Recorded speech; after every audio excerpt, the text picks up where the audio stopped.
بسم الله الرحمن الرحيم. الحمد لله رب العالمين، والصلاة والسلام على أشرف الأنبياء وخاتم المرسلين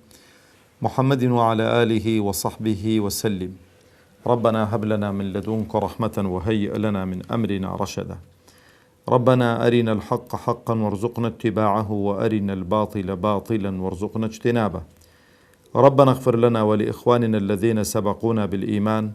ولا تجعل في قلوبنا غلا للذين آمنوا ربنا إنك رؤوف رحيم. آمين. براني برزو خوشويست، خوش حالم که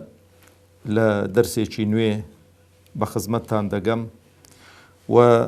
ئەو دەرسە بابەتێکی هەستیارە. خۆشحاڵ دەبم کە پێکەوە بتوانین شەرحی مەتنی عەقیدەی تەحاوی بکەین و عەقیدەی تەحاویەکێکە لەو کتابانەی کە معتەبەرە لە ناو هەموو مەزهەبەکاندا و وردەکاری بیر و باوەڕی ئیسلامی، عەقیدەی ئیسلامی باس کردووە ڕەحمەتی خوای لێ بێ شەیخی تەحاوی کە لە حەڵقەی دووەم ئینشاءالله کورتەیەکی ژیانی ئیمامی تەحاویتان بۆ باز دەکەم. بەڵام ئەمڕۆ تەرکیز لەسەر هەر مقەدیمەکەی دەکەین بۆی کە مەدخەلێک بێتن بۆ چوونە ناو بابەتەکەی. طبعا شيخ طحاوي بسم الله الرحمن الرحيم وبه نستعين دەست پێ کردووە. طبعا ئەگە تەماشە بکەی هەموو ئەو زانایانە ڕەحمەتی خۆیان لێبێ کە تەئلیفی هەر کتابێکیان کردبێ، جا لە تەفسیر بێ، لە علومی حەدیث بێ، لە تاریخ بێ، لە هەر شتێک بێ، لە علومی ریجال بێ، لە شەرحی فەرمودەکانی پێغەمبەری خوا بێ عەلەیهی السەڵات وەسەلام، هەمووی بە بسم الله الرحمن الرحیم دەستیان پێ کردووە. طبعا اقتداءً بەو فەرمودەی پێغەمبەری خوا کردووە عەلەیهی السەڵات وەسەلام دەفەرمێ كل أمر ذي بال لم يبدأ ببسم الله فهو أجذم. يعني لا هر فرموديك يعني هر قصيك كب بسم الله دست بي نكاتن ببركته بركة دار نابيتن لبروا اقتداء بوي كردوا لبيش هموش تيجي بسم الله الرحمن الرحيم يعني هناوا معناه بسم الله الرحمن الرحيم يعني هر ناچین سەر تەفاسیلەکەی، يعني ئەوەیە کە ئینسان خۆی تەجەڕود دەکا لە هەموو حەول و قووەتێک، لە هەموو هێز و توانایەک، لە هەموو شتێک و هەمووی پاڵ دەداتە لای خوای پەروەردگار تەبارەک وتەعالا. بە ناوی خوا دەست پێ دەکەی. گشتێک کە بە ناوی خوا بوو خوای پەروەردگار تەبارەک وتەعالا بەرەکەتداری دەکا و خوای پەروەردگار تەبارەک وتەعالا ئینسان موەفەق دەکا بۆ ئەوەی کە ئیش و کارەکانی بەرەکەتدار بن و ئیش و کارەکان لە ئیش و کارەکەی خۆیدا سەرکەوتوو بێتن. و خاڵێکی زۆر گرنگی تێدا کە ئینسان دائیمەن کە تەجەڕود کاتن لە حەول و قووەتی خۆی، لە توانای خۆی، هەم تووشی وەکو بڵێ زێدەڕۆیی نابی، تووشی عوجب نابی، تووشی ئەوە نابی کە بڵێ بەشان و شەوکەتی خۆی هەڵبڵێت و خۆی زۆر لاموهیم بێ. دەزانێ ئەگەر هێز و قووەتی خوای دەگەڵدانە بێ و بەرەکەتی خوای دەگەڵدانە بێ و ئینسانە هیچ نییە. لەبەرەوە زانایان ڕەحمەتی خۆیان لێبێ اقتدا بەو فەرمودەی پێغەمبەری خوا عەلەیهی السەڵات بە بسم اللهیان دەست پێ کردووە، دەفەرمێ وەبیهی نەستەعین و بە ناوی خوا دەست پێ دەکەین و پشتیش بەخوا دەبەستین بۆ ئیش و کارەمان. ئیش و کارەکەی چییە؟ هەر باسی عەقیدەیە، باسی بیر و باوەڕی ئیسلامیە. جا ئینسان کە بە ناوی خوا دەست پێ بکاتن، داوای حەول و قووەت لە خوا بکە و پشتیش بەخوا ببەستێ، حتمەن ئیش و کارەکەی موفەق و سەرکەوتوو دەبێ. لەبەرەوەش تەماشەکەوە یەکێک لەو کتابانەی کە لە سێسەدەکان نووسراوە، ئێستانە کەش تەماشە دەکەومە لە خزمەتی داینە و شەرحی ئەو مەتنەی دەکەین و دەیان شەرح و تەفسیل و کورتکردنەوە و شەرحکردن و وەرگێڕان بۆ سەر زمانەکان بەرەکەتێکی زۆری تێدا بووە. لەبەرەوە گەورەترین هەنگاو کە ئینسان دەیهاوێ برا بە ڕێزەکانی خۆم پێش هەموو شتێکی خۆی دەبێنێتی خۆی صاف و ساغ کاتەوە بۆ خوای پەروەردگار تەبارەک وتەعالا. ئەگەر بتەوێ ئەو هەنگاوی کە دەیهاوی ئەو ئیشەی کە دەیکەی ئەگەر نیەتی خۆت صاف کردەوە خۆت بۆ خوای ئەکلا کردو خوای گەورەی شەکەت بەرەکەتدار دەکات و موفقت دەکاتن و لە دوای خۆشتدا بۆ دەبێتە سەدەقەیەکی جاریە یەکێکە لەو بابەتانەی کە علم ينتفع به ئەو علمە و زانستە کە خەڵک ئیستیفادەی لێ بکات دەبێت سەدەقەی جاریە. ئێستا هەر کاتێک ئێمە تا ئەو دەرسانەش تەواو دەکەین هەر کە دادەنیشین دەڵێین شەرحی مەتنی تەحاوی دەکەین و شەیخی تەحاوی ئاوای فەرموو بۆی سەدەقەی جاریەیە بەردەوام خێری بۆ دەڕواتن کە سەدان ساڵی شەو کە وەفاتی کردووە. ئەو جا دەفەرمێ الحەمد لله رب العالمین ستایشی خوای پەروەردگار دەکات تەبارەک و تەعالا چونکە ئینسان دائیمەن بزانێتن کە خوایەکی هەیە پەروەردگارێکی هەیە مشورجێڕێکی هەیە خالیقێکی هەیە ئینسان دەبێت ستایشی ئەو خوای خۆی بکاتن ستایش لەسەر هەموو ئەو نیعمەتانەی کە لەگەڵی کردوین ئەو قووەتەی کە پێی داوین ئەو چاوەی کە پێی داوین ئەو دەستەی کە پێی داوین ئەو عەقڵەی کە پێی داوین ئەو زانستەی کە پێی داوین. تەماشەکە خەڵکێکی زۆری دیکە وەکو شەیخی تەحاوی لەگەڵ لەو سەردەمەوی ژیاو بەڵام نە ئەو توانایی هەبووە نە ئەو عیلمەی هەبووە نە ئەو بەهرەیەی هەبووە کەواتە حەمد و سەنا لە بۆچێ لە بۆ پەروەردگاری جیهانیان خوای هەموو خەڵکی کوڕینە خوای موسڵمانانە و خوای کافرانە و خوای منافقانە و خوای هەموو حەشەرات و بوونەوەر و کەون و کائیناتە و بەڵام لە ناو خەڵکەکەیدا ئێمەین کە مکەلەفین لەگەڵ جنۆکەکان کە دەینە سەرێ دوایە بە تەفسیل کە خوای گەورە پێغەمبەری بۆ ناردووین عەلەیهی سەڵات وسەلام خەڵکێکی کەم گوێڕایەڵی ئەمر و فەرمانەکانی ئەو خوایە دەبێتن خەڵکێکی کەم سوپاس و ستایشی خوا دەکات لەسەر نیعمەتەکان ئەوە شەمووی بە بەڵگەی قورئان و فەرمودەکانی پێغەمبەری خوا عەلەیهی سەڵات و خوای گەورە دەفەرمێ وەقەلیل من عیبادی الشەکوور لەبەرەوە ئینسان کە دەستی بە ئیش کرد بە بیسم الله دەست پێ بکە ئەو جا ستایشی خوا بکە جا ئەو جا قۆڵی لێ هەڵماڵێ قۆڵی مەردایەتی بزانی داخۆ ئیشەی بەرەکەتدار دەبێتن یانەنا. دەفەرمێ قال العلامة حجة الإسلام أبو جعفر الوراق الطحاوي بمصر رحمه الله.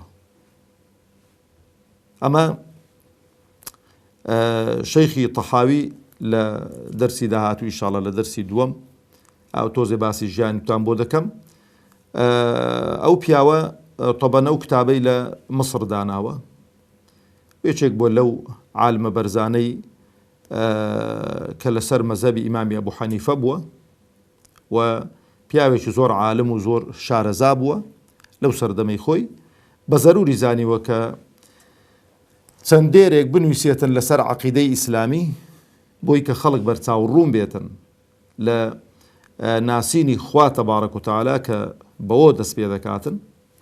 لەبەرەوەی ئینسان ئەگەر هەتا خوای نەناسی برایانی بەڕێزم ناتوانێت عیبادەت و خواپەرستی بکات تێڕوانینێکی تەندروستی نابێ لە بۆ قەزای غەیبیەکان چونکە باوەڕبوون ئیمانهێنان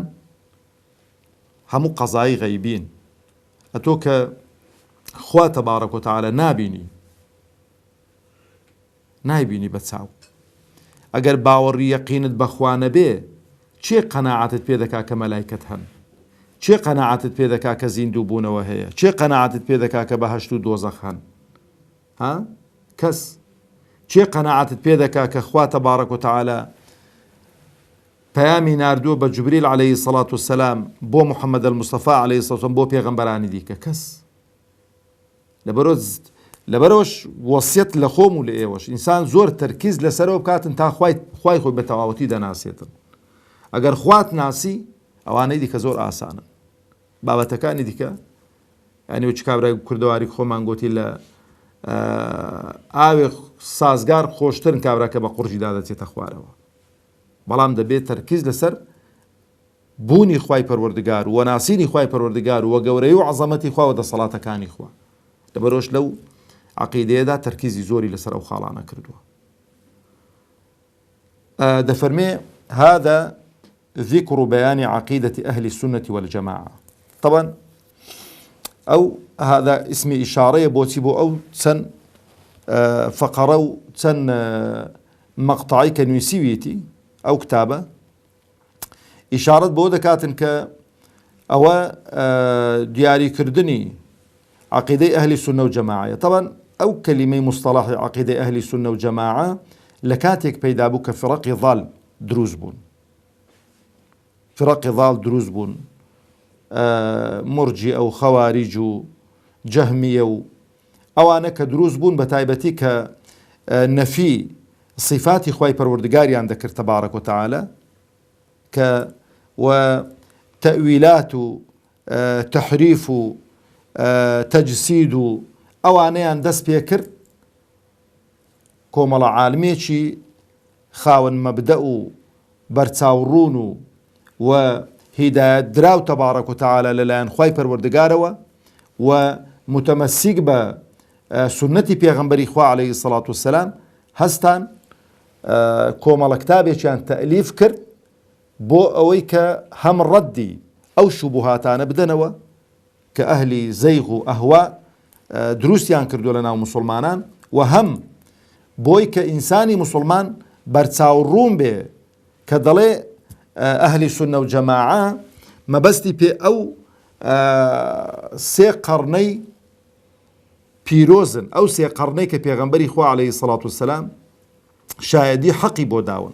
خير القرون قرن ثم الذين يلونهم ثم الذين يلونهم يعني أوانيك لسر أصل قرآن وسنة بيغمبرا عليه الصلاة والسلام حزو آرزو كان خوان دقلتي كلاو نكردون بتايبتيش لو قضاني باب إيمان لقضاي باب إيمان بخوا ببيغمبري خوا عليه الصلاة والسلام حتى آخره همو ركن كان إيمان و أهل السنة وجماعة برابر زكاني خوم ناويكني بو جماعتي شي تايبت كو مسألة سلفيت ناوني بو كوم على خلقي شي يعني تيروانين وبيرو بوتسونا ذكري مثلا أو سلفي يعني أهل السنة وجماعة برشو بلاون لنا وهمو عالمي إسلامي لنا وهمو حزب جروب ومنظمة إسلامية كان ده هيت حزبك هيت منظميك هيت دزگایکی خێرخوازی ئیسلامی ناتوانانی بڵێ وەڵا ئەمن لەسەرێ هەتا خوارێ خەڵکی من هەمووی ئەهلی سونە و جەماعەیە هەمووی سەلەفی ساڵحن هەمووی سەلەفینە هەمووی ڕێبازی سەلەفیان گرتووە نە ڕێیەکی باشە گرتوویانە کارێکی چاک دەکەن کابرا دەتوانی بیکاتە سەفینەی نوح و لێی پەڕیتوە دەشتوانی لێوێن دەرێژ بێتن بەڵام بەخوا چۆن کابرا لە خزمەت پێغەمبەردا بوو عەلەیهی سەڵات وسەلام بۆ دۆزەخ ڕۆیوە کابراش بە هەمان شێوە یعنی زیاتر دروشم نییە ناوەرۆکە جا لەبەرەوە دەفەرمێ ئەوەی کە لە بەردەستانە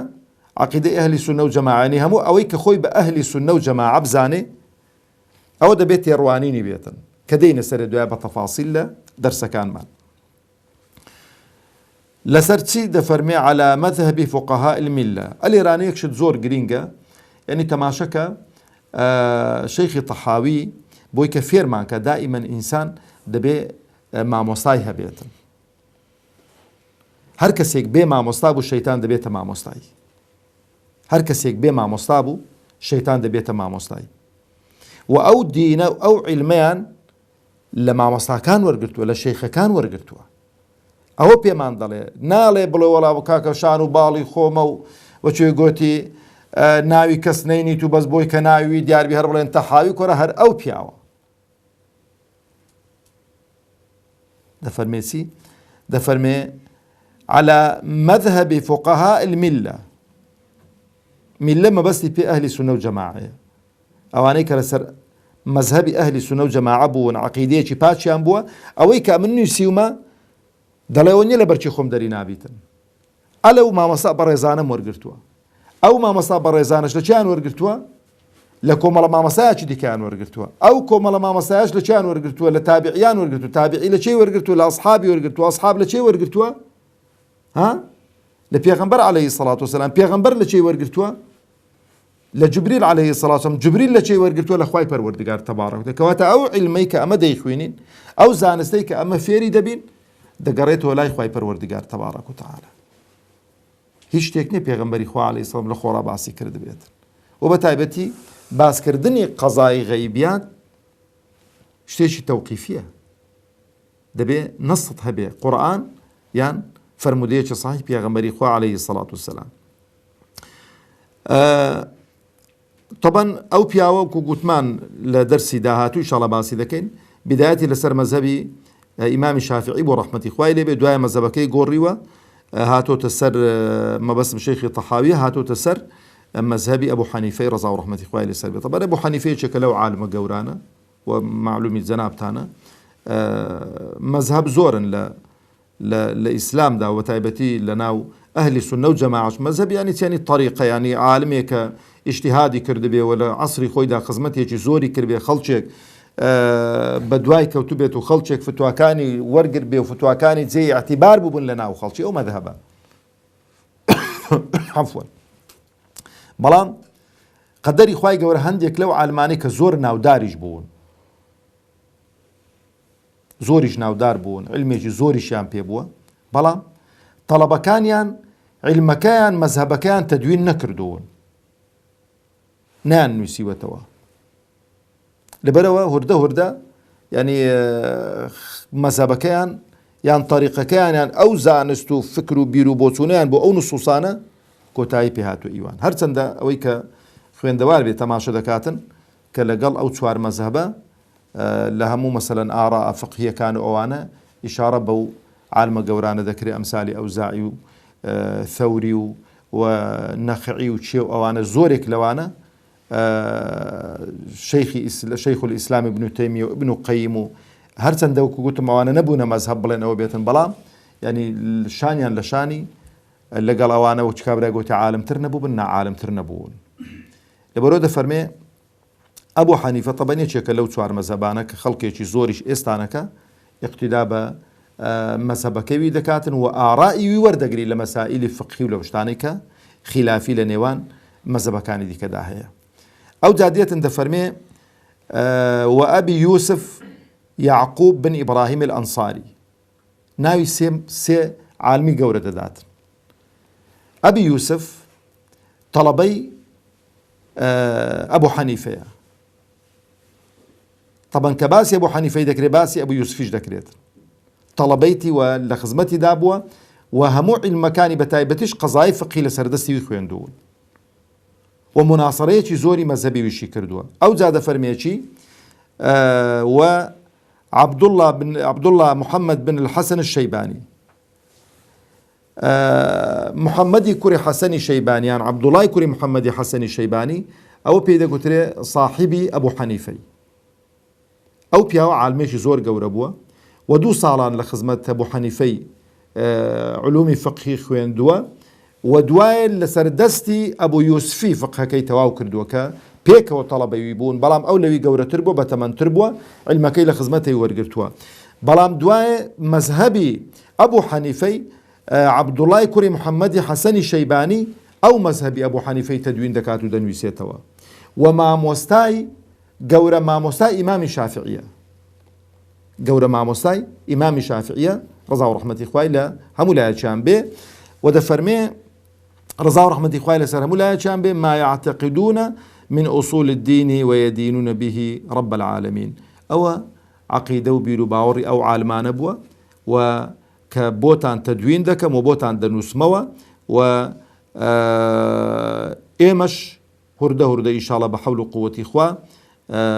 قۆڵی لێ هەڵدەماڵین، خوای گەورە ئینشاڵڵا موفقمان دەکا، زمانمان پاراو دەکا بۆی کە بتوانین ئەو عەقیدەی تەحاوی مەتنی تەحاوی بخوێنین بە دەرس و ببێتە زەخیرەیەک بۆ دین و دنیامان. وەسەلامو عەلەیکم وەڕەحمەتوڵڵاهی وبەڕەکاتوه.